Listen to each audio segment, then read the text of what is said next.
Atos capítulo 14. E aconteceu que em Icônio entraram juntos na sinagoga dos judeus e falaram de tal modo que creu uma grande multidão, não só de judeus, mas de gregos. Mas os judeus incrédulos incitaram e irritaram contra os irmãos os ânimos dos gentios. Detiveram-se, pois, muito tempo, falando ousadamente acerca do Senhor, o qual dava testemunho à palavra da sua graça, permitindo que por suas mãos se fizessem sinais e prodígios. E dividiu-se a multidão da cidade, e uns eram pelos judeus e outros pelos apóstolos. E havendo um motim, tanto dos judeus como dos gentios, com seus principais para os insultarem e apedrejarem, sabendo eles, fugiram para Listra e Derbe, cidades de Licaônia, e para a província circunvizinha, e ali pregavam o evangelho. E estava assentado em Listra certo homem leso dos pés, coxo desde o ventre de sua mãe, o qual nunca tinha andado. Este ouviu falar Paulo, que, fixando nele os olhos, e vendo que tinha fé para ser curado, disse em alta voz: "Levanta-te direito sobre teus pés!" E ele saltou e andou. E as multidões, vendo o que Paulo fizera, levantaram a sua voz, dizendo em língua licaônica: "Fizeram-se os deuses semelhantes aos homens e desceram até nós." E chamavam Júpiter a Barnabé e Mercúrio a Paulo, porque este era o que falava. E o sacerdote de Júpiter, cujo templo estava em frente da cidade, trazendo para a entrada da porta touros e grinaldas, queria com a multidão sacrificar-lhes.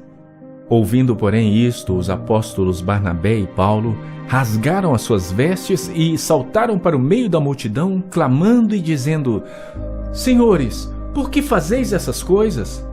Nós também somos homens como vós, sujeitos às mesmas paixões, e vos anunciamos que vos convertais dessas vaidades ao Deus vivo, que fez os céus e a terra, o mar e tudo quanto há neles, o qual nos tempos passados deixou andar todas as nações em seus próprios caminhos.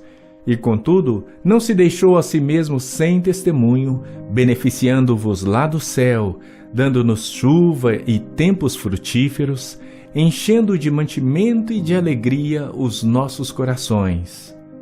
E, dizendo isto, com dificuldade impediram que as multidões lhe sacrificassem.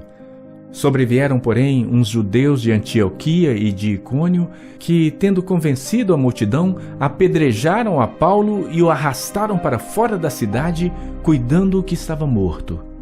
Mas, rodeando os discípulos, levantou-se e entrou na cidade, e no dia seguinte saiu com Barnabé para Derbe. E, tendo anunciado o evangelho naquela cidade e feito muitos discípulos, voltaram para Listra e Icônio e Antioquia, confirmando os ânimos dos discípulos, exortando-os a permanecer na fé, pois que, por muitas tribulações, nos importa entrar no reino de Deus. E, havendo-lhes por comum consentimento eleitos anciãos em cada igreja, orando com jejum, os encomendaram ao Senhor em que haviam crido. Passando depois por Pisídia, dirigiram-se a Panfília, e, tendo anunciado a palavra em Perge, desceram a Atália. E dali navegaram para Antioquia, de onde tinham sido encomendados à graça de Deus para a obra que já haviam cumprido. E, quando chegaram e reuniram a igreja, relataram quão grandes coisas Deus fizera por eles e como abrira aos gentios a porta da fé. E ficaram ali não pouco tempo com os discípulos. Bom, ainda é a primeira viagem missionária de Barnabé e Paulo, e justamente nessa ordem, o líder da viagem missionária é Barnabé, não Paulo. E essa primeira viagem missionária, durante um período, teve a presença de João Marcos com eles, porém João Marcos já não estava mais com eles desde o capítulo 13. E você pode prestar atenção que ele sai de Antioquia e vai para Chipre, para uma ilha, e eles vão, depois vai para a região da Ásia Menor, e visita várias cidades. Ao todo, essa viagem missionária foi aproximadamente 1.700 quilômetros. Horas feitas a pé, horas de navio. E eles fizeram essa viagem e aonde eles chegavam, um compromisso muito importante da igreja era anunciar a palavra de Deus, era pregar as verdades de Deus. E eles faziam isso com muita autoridade e muita coragem. Mas não era só coragem, eles tinham coragem, humildade na missão. E coisa difícil é encontrar pessoas humildes nos nossos dias. Pessoas talentosas, tem muitas. Tem muita gente talentosa, tem muita gente com muitos dons, dotados de muitos talentos. Pessoas que fazem coisas e coisas maravilhosas apresentando a Deus. Pois muitas vezes falta humildade. Porque há muitas pessoas que querem fazer as coisas e querem a glória sua. Querem o reconhecimento pelo que faz. Tem uma canção que diz assim: eu não quero ser reconhecido por ninguém. Mas essa, infelizmente, não é a realidade da humanidade. A humanidade, ela quer ser reconhecida, quer ser aplaudida, quer ser aclamada, elogiada.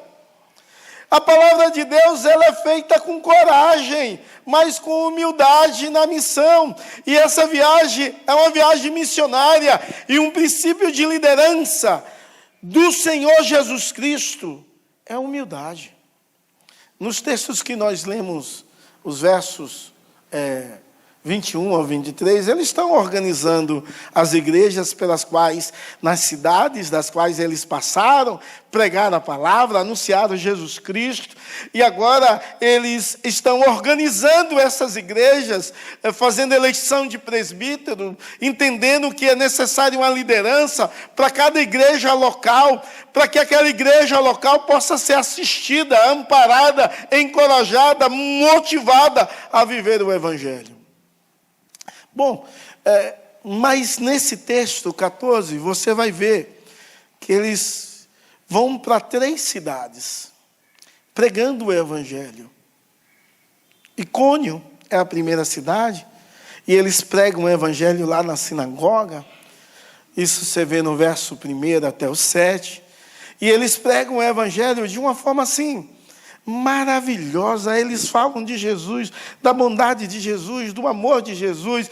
Eles fazem sinais, prodígios no meio daquele povo. O povo é impactado pela fé de Deus. Mas na cidade começa a ter uma divisão. Porque alguns judeus se levantam e é contra a mensagem do Evangelho que tem sido anunciada, e outros acreditam, e há uma divisão na cidade, o tumulto aumenta, e eles querem apedrejar Paulo e Barnabé, e eles saem da cidade. E eles vão para outra cidade. Se você parar e ver e continuar a ler o texto, você vê do verso 8 ao verso 18, eles vão para uma outra cidade chamada Listra. E lá naquela cidade, eles também pregam o Evangelho. E quando Paulo está pregando o Evangelho, ele vê um paralítico. E ele vê fé naquele homem. E ele cura aquele homem. E aquele homem é curado, causa um alvoroço tão grande na cidade, que o povo daquela cidade começou a falar na sua própria língua materna. E falar que eles eram deuses, Júpiter e Marte. Em algumas outras versões, vai falar sobre o nome de outros deuses em vez de Júpiter. Vai falar de Zeus e Herpes, que é o que tinha a palavra. É interessante que eles ali, o povo começa a o arrastar para fazer adoração e prestar culto a eles. E eles entendem que tudo que eles fizeram não foi por causa deles mesmos. foi Deus na vida deles. Eles entendem que nenhum poder vem deles, que o poder é de Deus e pertence a Deus, e eles rasgam as suas vestes para poder encorajar a igreja do Senhor Jesus Cristo naquele lugar a não adorar a eles, mas tributar honra, glória a quem é devido de fato, ao Deus Todo-Poderoso, ao Deus fiel, ao Deus justo, o Deus presente, o Deus que se manifesta. E aquela cidade não aceita, leva Paulo para fora da cidade e dá uma surra terrível em Paulo, ao ponto de imaginar que ele está morto. Depois alguns voltam, pegam Paulo e percebem que Paulo está vivo. Paulo se levanta e vai para Antioquia, junto com Barnabé. Chega em Antioquia, e aí do verso 19 até o final do capítulo, ele chega lá em Antioquia, e ele encoraja os irmãos a respeito da fé, da vida, da bênção de servir a Deus, de louvar a Deus, de bendizer a Deus, de magnificar ao Deus Todo-Poderoso, presente e real.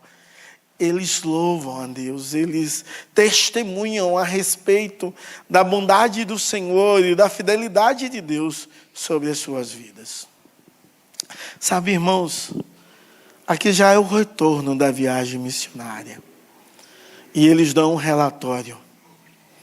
E o relatório que eles dão é: vale a pena servir a Deus, apesar do sofrimento, apesar do perigo, apesar das lutas, das dificuldades, apesar da escassez, vale a pena servir a Deus.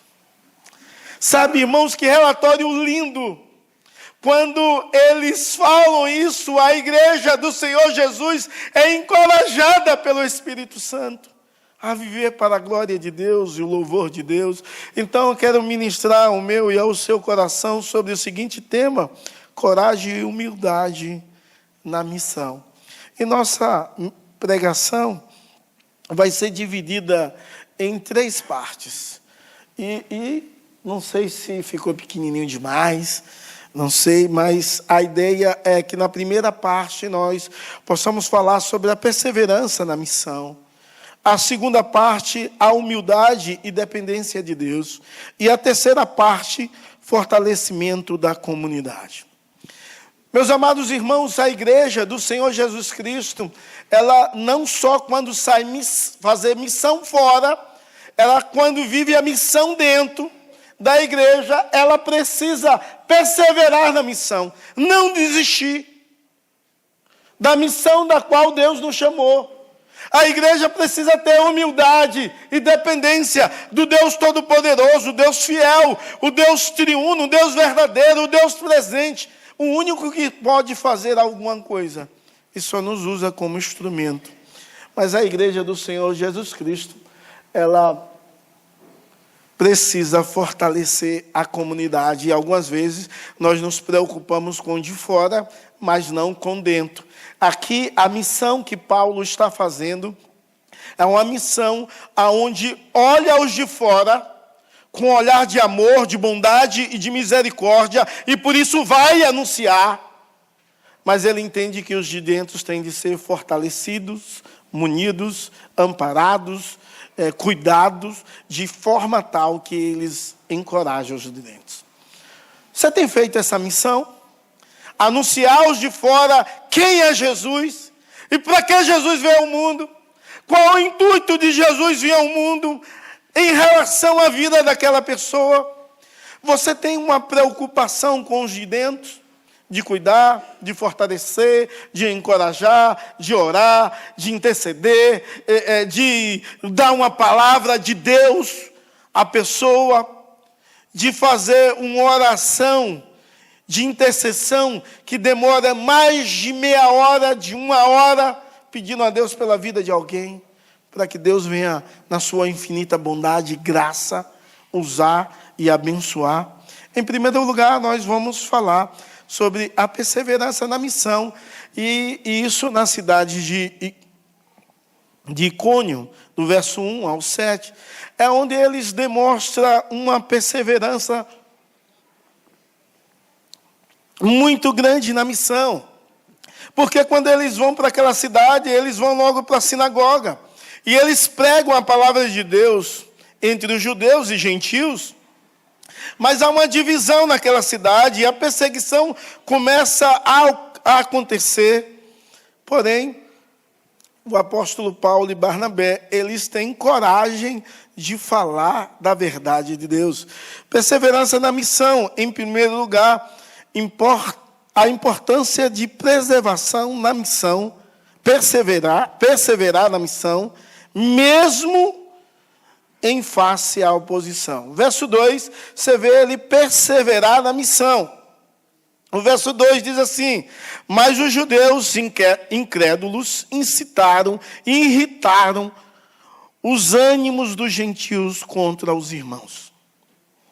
Eles irritaram os irmãos a não continuarem crendo. Há uma importância em perseverar. Eu fico imaginando a perseverança na missão que Deus me confiou. Durante muitos anos da minha vida, eu imaginei que eu fui chamado para plantar igrejas. Depois, com a conversa com o reverendo Milton Ribeiro, ainda quando eu era aluno do seminário, ele me fez pensar sobre o meu chamado. Eu pouco falo nisso. Talvez algumas pessoas conheçam essa história. Mas ele me fez repensar sobre o meu chamado. A partir da direção que o Espírito Santo tinha me conduzido.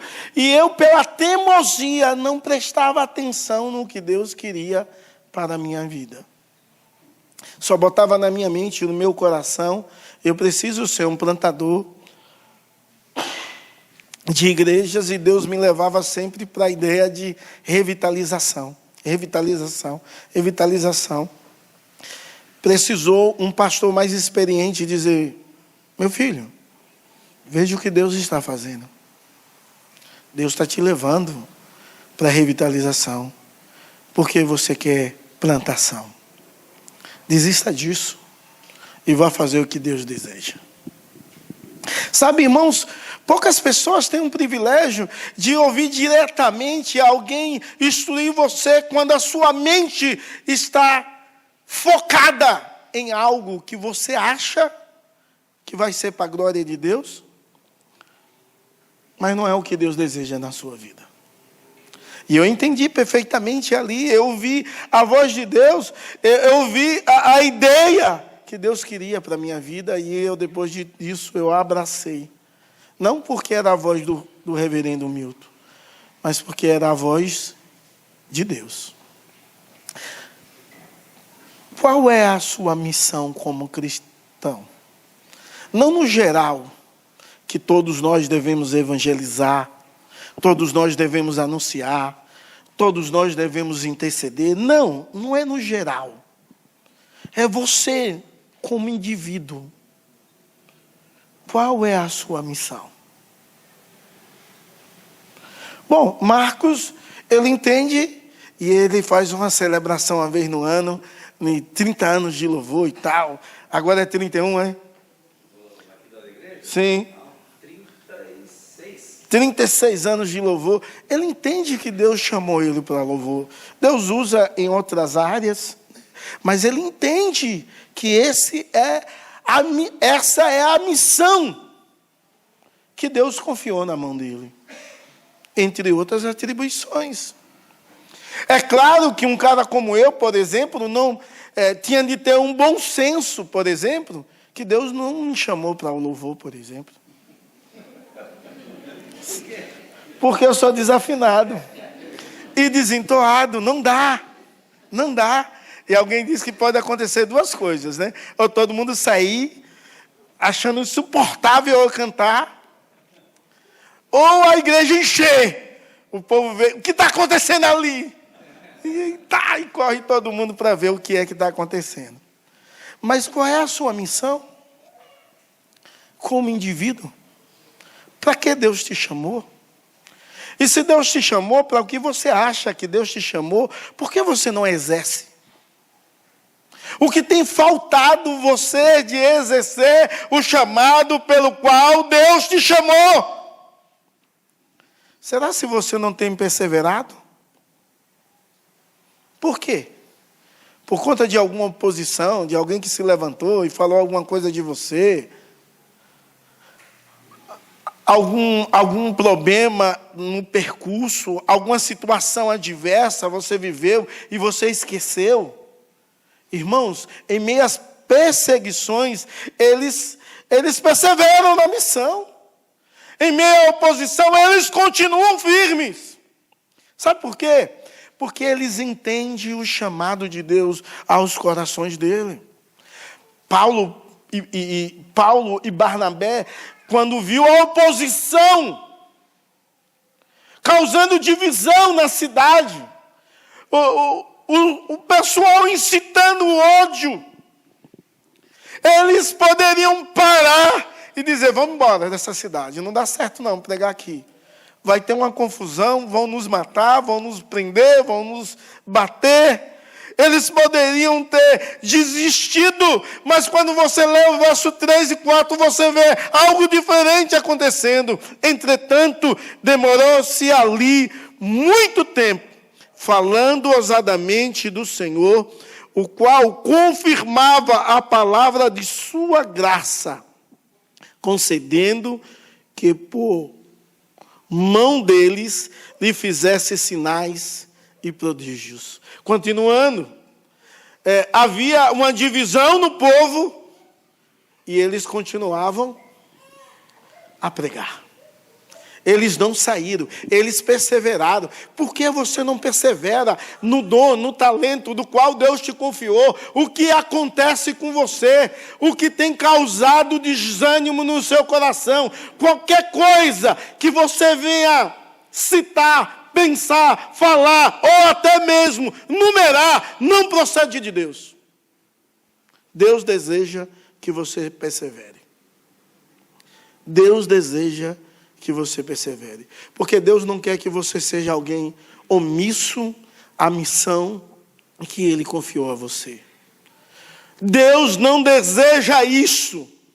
Deus deseja que a igreja do Senhor Jesus, como você é, viva para a glória dEle, cumprindo o chamado do qual Ele te confiou a fazer, em nome de Jesus e para a glória do Senhor. Então, esses homens, eles têm coragem e persistência diante da oposição. Eles têm coragem em continuar fazendo o que Deus deseja que eles façam. E algumas vezes nós não temos essa coragem. Algumas vezes há uma síndrome terrível no meio da igreja. Qualquer coisa que acontece, as pessoas desistem. Não vou mais não gosta da minha liderança. O povo olha para mim com cara feia. Você sabe se eles não estão com dores terríveis, de barriga, por exemplo, ou de cabeça? Não importa. O importante é que eu possa perseverar e ter coragem de cumprir a missão que Deus me confiou em meio à oposição.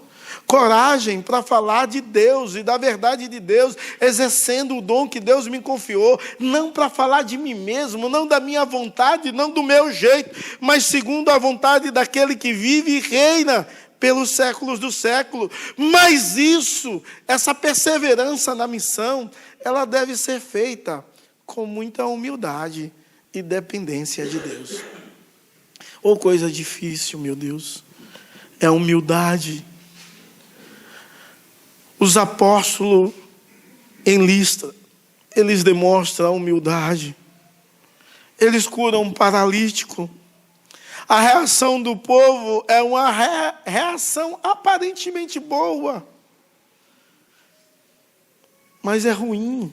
Queriam adorar a Paulo e a Barnabé, mas a resposta de Paulo e Barnabé é uma resposta de humildade e de dependência no Deus Todo-Poderoso.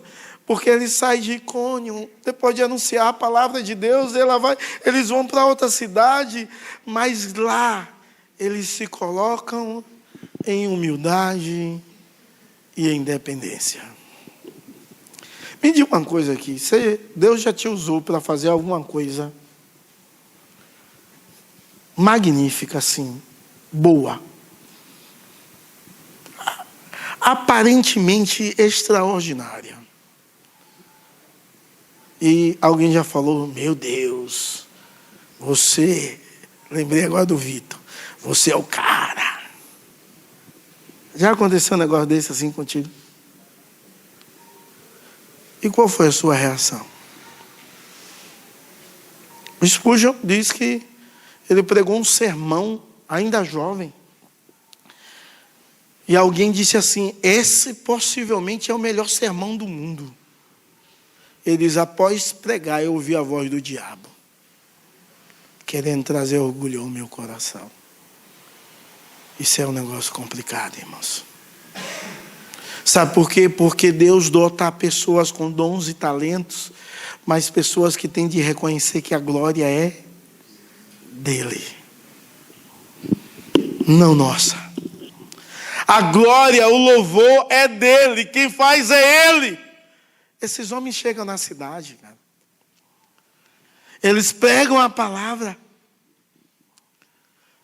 Paulo olha um homem paralítico. E o homem paralítico é curado. Coisa linda. Um milagre instantâneo acontece.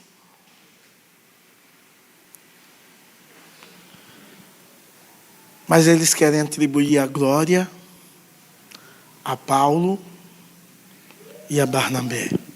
Ou a Barnabé, que era o Deus maior, ou o planeta maior, Júpiter. E a Marte, o que detinha a palavra. Mas sabe, quando nós temos humildade e dependência de Deus, a importância de reconhecer que todo poder e glória pertence a Deus. Todo o poder e glória pertence a Deus. Se eu tiver humildade, eu tenho de reconhecer isso. Você acha que você é capaz de alguma coisa? Você acha que você está onde você está porque você é capaz? Você acha que você faz o que você faz porque você é dotado de uma capacidade maior que a dos outros? Não é verdade.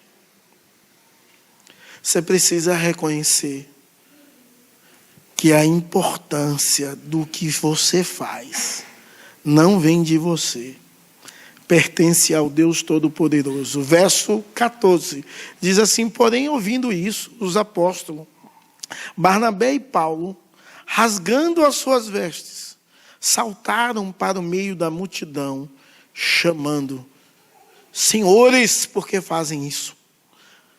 Nós também somos homens como vós, sujeitos aos mesmos sentimentos, e vos anunciamos o Evangelho, para que dessas coisas vãs vocês convertais ao Deus vivo, que fez o céu e a terra, o mar e tudo que nela há. Sabe, irmãos, quando eles querem tributar a honra e a glória a Barnabé e a Paulo, eles dizem: olha, nós somos homens como vocês. Eu não sei por que algum momento na história começaram a falar nas igrejas a respeito do homem detentor da visão. Já ouviu falar nisso? Sabe de quem veio isso? Do diabo. Que colocou na mente de alguém que alguém, por ser pregador, ou se dizer apóstolo, ou dono de igreja, era o homem detentor da visão. Diabo purinho, falando ao coração da pessoa, estimulando a querer a glória para si mesmo. Em vez de dar glória a Deus, entender que o poder pertence a Deus, tão somente a Deus. É Ele que deve ser glorificado. É Ele que deve ser adorado. É Ele que deve ser cultuado. E nós, como povo de Deus, por melhor líder que você seja, você precisa compreender essa realidade.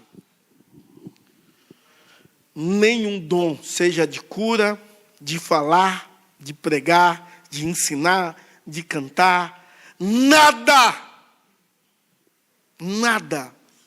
de dons espirituais para a edificação da igreja provém de você. E os naturais que você tem também não provém de você, provém de Deus. O Deus Todo-Poderoso, o Deus Criador dos céus e da terra. Precisamos entender que eu e você não é melhor que ninguém, cara. Ninguém aqui é melhor que ninguém. Sabe que coisa linda? É quando um pregador senta para ouvir um outro. Mas não vi um pregador famoso. Um pregador senta para ouvir uma criança pregar. Isso é lindo. Porque há um reconhecimento que o dom vem de Deus e pertence a Deus. E Deus usa quem Ele quer da forma que Ele quer. Ele é Deus. É Ele que tem o poder. É Ele que tem a glória. Então, nós precisamos ter humildade. Humildade em nossos serviços e ministérios. Humildade para reconhecer que tudo que eu faço, ou qualquer direção que o Espírito Santo me dá, não é minha, é de Deus. Será se você compreende isso no seu ministério, com o uso dos seus dons, dos seus talentos? Será se você compreende isso? Ou será que você é cheio de orgulho próprio? Eu já conheci muita gente que quando a gente deixava de botar a pessoa para ensinar, sumia.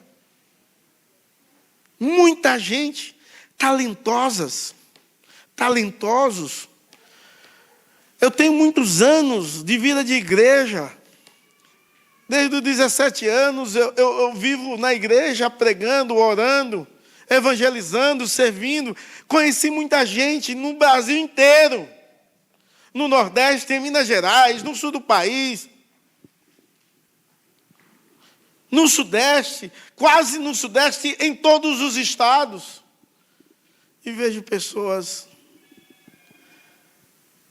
que não podem ser contrariada ou contrariado. Porque não entende. E não tem humildade para entender que a glória pertence a Deus. Eles têm humildade. Eles poderiam dizer assim: vamos aproveitar que esse povo está nos adorando e vamos fazer a obra de Deus assim com mais eficiência. Vamos falar de Jesus, deixar eles adorarem, deixa eles. E vamos falar de Jesus e depois nós conduzimos a glória ao próprio Cristo. Não faça isso. Sou homem igual a vocês, com a mesma fraqueza que vocês. Essa é a palavra do apóstolo. Sabe, quando eu leio um texto da palavra de Deus, causa um impacto tão grande na minha vida. Muitos versos, mas um especial, que diz assim: quem pensa estar em pé, cuide para que não caia. Não é que está em pé, não. É quem pensa estar. Não é quem está em pé. Porque ninguém está em pé se há dependência de Deus. Ninguém.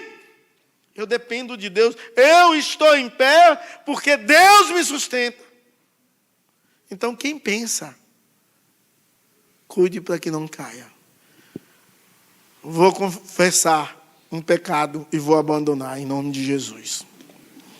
Porque o que confessa e deixa, alcança a misericórdia, mas eu fico difícil quando eu vou conversar com alguém e diz: o povo dessa igreja não é crente, não. Eu já fico assim, nos nervos. Vou deixar esse pecado, em nome de Jesus. Sabe por quê? Fica passando na minha mente: olha que pecador, miserável, se achando mais crente que os outros. Passa isso na minha mente. E dá nervosismo, dá uma gastura interna assim.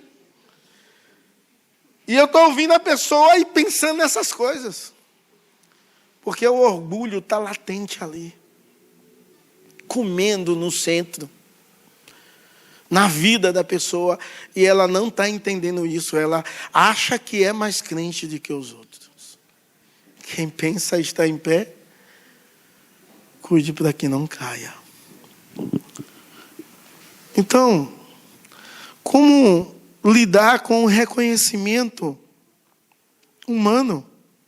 Como lidar com a ideia de alguém dizer assim: você fez isso bem, Deus te usou bastante? Como lidar com isso? Se isso é algo comum do ser humano, lidar do jeito que Barnabé e Paulo lidaram. E a única maneira de lidar é com humildade e dependência. A única maneira de lidar com o reconhecimento humano é quem recebe ser humilde e dependente de Deus. Sabe, irmãos, e falta muito isso na nossa mente, no nosso coração. Falta muito isso. Falta essa ideia, de fato, de espiritualidade genuína. Nós achamos que sabemos melhor que o outro. E fazemos melhor.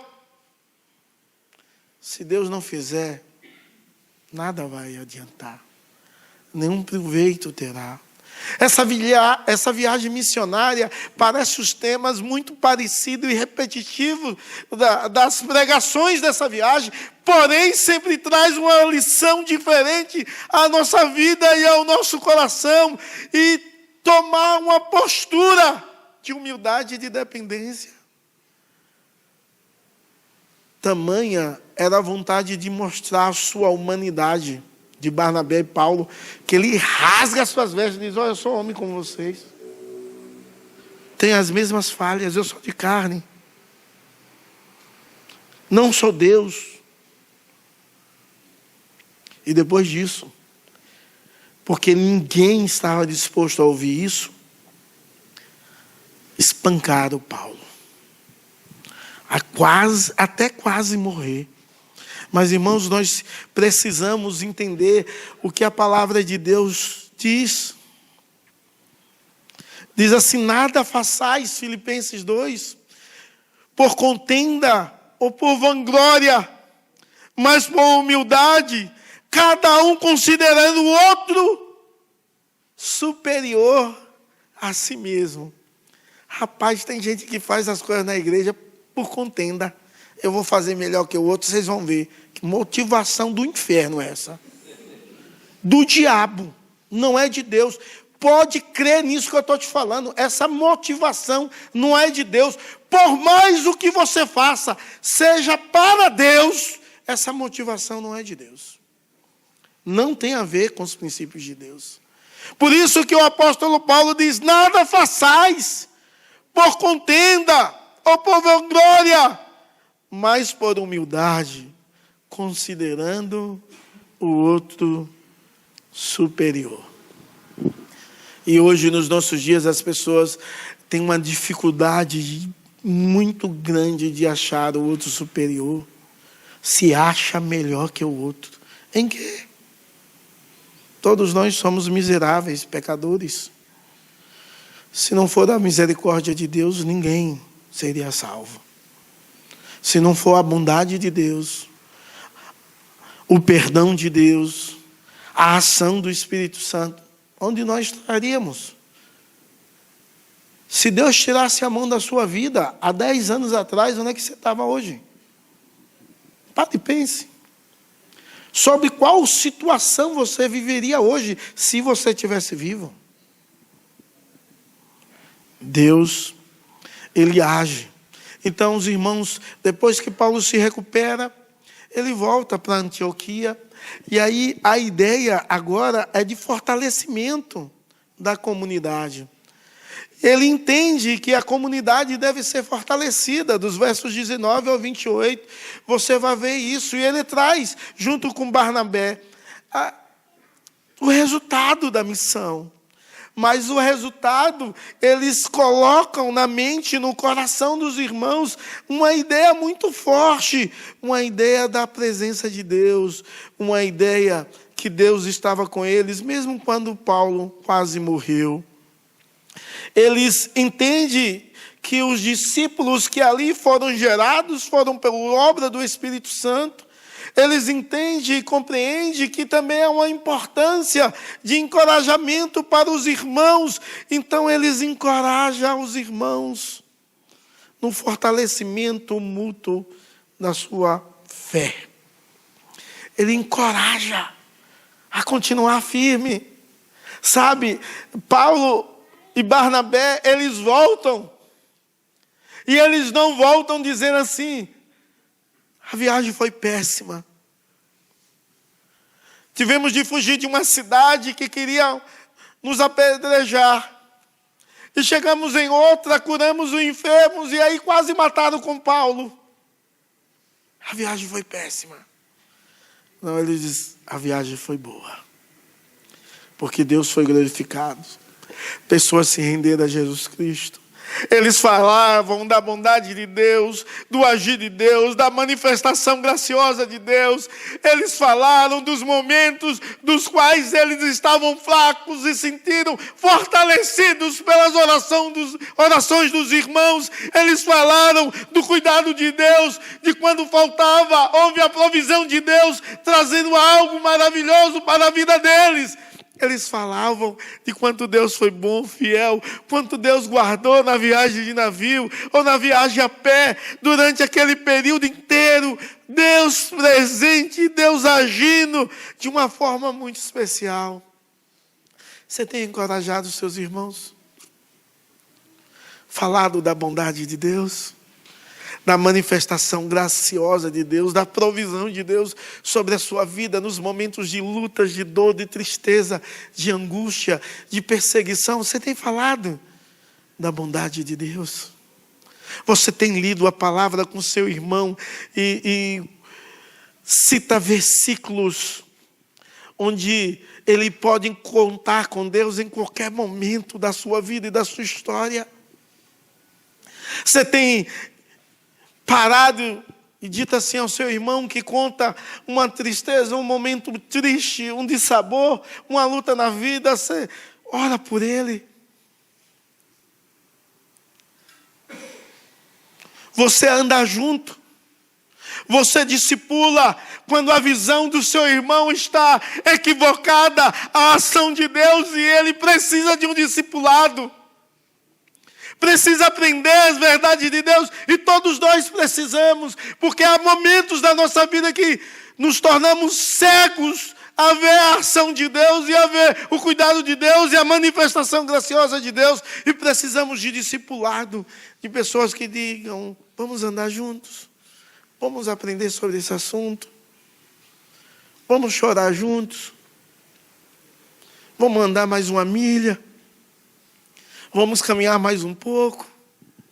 Olha, apesar desse infortúnio na sua vida, tudo pode mudar, porque há um Deus todo-poderoso, há um Deus fiel. Então eles sabiam da importância de encorajar e fortalecer a fé dos irmãos. Mas eles também sabiam que eles deveriam cuidar dos novos. E aí eles elegem presbíteros. Os versos que nós lemos falam essa realidade, por isso que eu não li de novo, 21 e 23, eles elegem liderança para cuidar da igreja. Eles não plantaram uma igreja em várias igrejas, em várias cidades, não para ficar lá ao léu. Não, vamos voltar a eleger presbíteros, lideranças, Vamos designar eles para cuidar do povo, para encorajar o povo, para fortalecer a fé com palavra, com oração, com estudo, com discipulado, com incentivo. Sabe, irmãos, com doação. Isso é maravilhoso. Quando nós entendemos que a igreja de Jesus Cristo é uma igreja feita por homens que precisam um do outro. Ninguém consegue viver só. Então, que possamos permanecer firmes na missão. Que possamos ser perseverantes no dom que Deus nos chamou. Que eu e você possamos entender que nós somos desafiados a não viver como o mundo, mas viver em humildade e dependência de Deus, entendendo que a glória pertence a Ele. Que eu possa encorajar e fortalecer o outro na fé. Que eu possa seguir o exemplo de Paulo e Barnabé de cuidado e de encorajamento na vida do meu irmão. Eu não sei como é ou como está a sua história. Eu não sei o que você tem vivido, eu não sei o que você tem passado, mas uma coisa eu sei, que Deus deseja que você persevere na missão que Ele te confiou. Deus deseja que você tenha humildade e dependência dEle. Deus deseja que você fortaleça os outros, e isso com coragem e humildade. Que você esteja disposto a fazer isso. Que você olhe para a vida da igreja e pare e pense: quantos irmãos estão sofrendo aqui? Eu posso ao menos fazer uma visita? Eu posso ao menos fazer uma ligação? Orar com meu irmão? Dar uma palavra de incentivo? Eu posso ao menos cuidar dele na sua dor, na sua luta, na sua dificuldade? Eu posso fazer isso? E isso com humildade. Isso entendendo que eu preciso perseverar. Preciso olhar o outro com o olhar de Cristo. Eu preciso aprender a perdoar e compreender o diferente. O que tem a personalidade diferente, o que age diferente, o que pensa diferente. Eu preciso entender e eu preciso amá-lo e demonstrar Deus na minha vida a partir do que Deus me chamou para fazer, com coragem e humildade. Em nome de Jesus e para a glória do Senhor. Feche os seus olhos e se enquanto nós falamos, veio ao seu coração alguém, você já vai começar a interceder por ele nesse momento, ou por eles. Não minimize a ação de Deus, porque apesar que você pense que a pessoa não pode mudar, Deus é poderoso para mudar. Deus é poderoso para transformar. Não há limites para o agir de Deus. Não há coração demasiadamente duro que Deus não possa quebrar e transformar. Mas Deus deseja que você seja um agente disso. Oh Deus, nós cremos no Senhor. E eu quero colocar, oh Deus, a vida da tua igreja. Oh Deus, que tem esquecido a sua missão, em meio ao ativismo na vida, ou às lutas, ou à oposição da qual sofre. Tem misericórdia, Deus. Tem misericórdia em nome de Jesus. E que o Senhor, Deus Todo-Poderoso, meu Pai, possa agir e visitar o teu servo e tua serva, com muito poder e muita graça, em nome de Jesus. Nos ajudando a viver em humildade, em dependência, e que possamos, ó Deus, ganhar vidas, mas fortalecer os de dentro. Em nome de Jesus. Levanta homens e mulheres aqui, Deus, com o seu coração cheio de amor para ministrar, ó Deus, fortalecimento na fé, encorajamento, para ser instrumento teu, Pai, dessa ação miraculosa que o Espírito Santo deseja fazer. Em nome de Jesus e para a glória do Senhor. Amém e amém.